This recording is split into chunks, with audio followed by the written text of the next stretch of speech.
Ipakita ko po sa inyo kung bakit napakaganda at napakabili ng ating decultivator machine.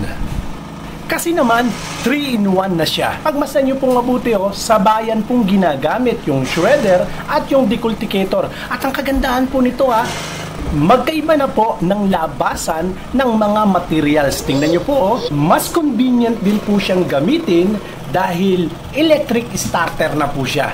At mas pinalakas po natin ang makina. Nilagyan po natin ng 20 horsepower diesel operated. Panoorin po natin ang video pong ito. Ipakita ko po sa inyo ang kaibahan ng ating pong decultivator machine plus shredder na rin po siya. So 2-in-1 na po siya. Shredder machine, at the same time, pwede po tayong makagawa ng coco pit tsaka coco fiber. Alam nyo ang kaibahan po nitong ating shredder, tingnan nyo po, meron po siyang magkakaibang nilalabasan ng ating mga materials. Kagaya po nito. Ito po, pagka shredder, dito po yan. Pakita ko po sa inyo. So kung dito po pumasok, dapat doon po siya lumabas sa kabila. Pakita natin.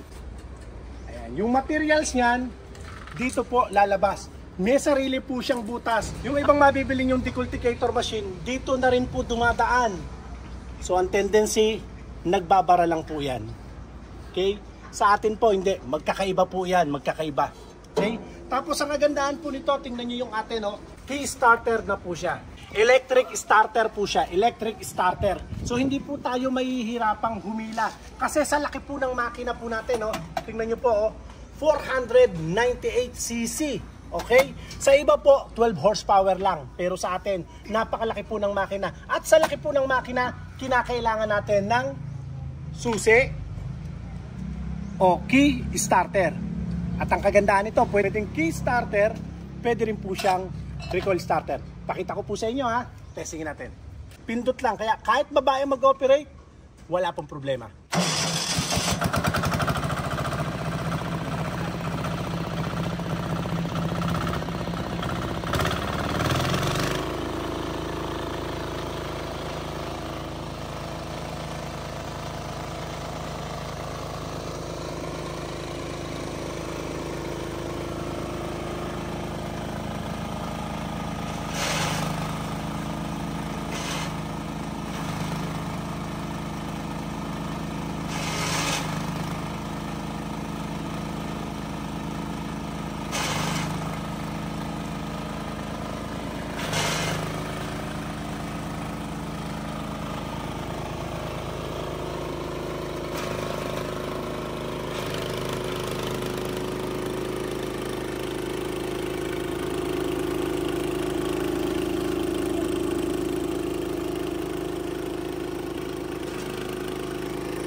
Ito po siya ngayon, tingnan nyo po, wow, napakaganda.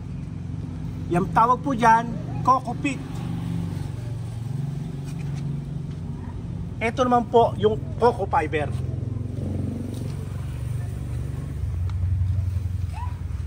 So magkaiba po siya ng nilalabasan. Itong coco fiber, dito po lumalabas.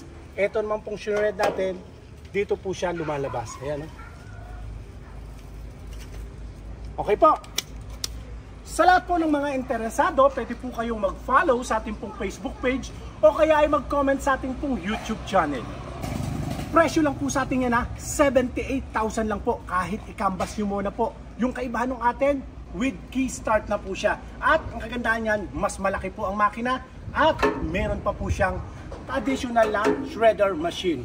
Maraming salamat po mga kadiskarte at ingatan nawa po kayo ng Panginoon. God bless po.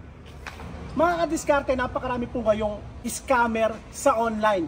Kami po bilang online seller, lagi po namin pinag-iingat ang ating pong mga customer. Bago po kayo magpadala ng payment sa amin, video call muna po. tiyakin nyo po ang inyong katransaksyon. Ako po, pinaka-safety feature ko po sa aking mga customer para hindi po sila ma-scam bago po kayo magpadala ng payment, kahit sa akin na, kahit sa akin. Nagpakilalang ako para masigurado nyo pong ako talaga yan, video call muna po tayo, ha? At ang ating pong cellphone number, ito hindi kayang i-clone, 092220-49197 o kaya 0917-188-4179. Maraming salamat po sa umorder po sa atin sa araw na ito, si Kuya Aner Vidal. Salamat po, sir. Thank you po sa pagtitiwala.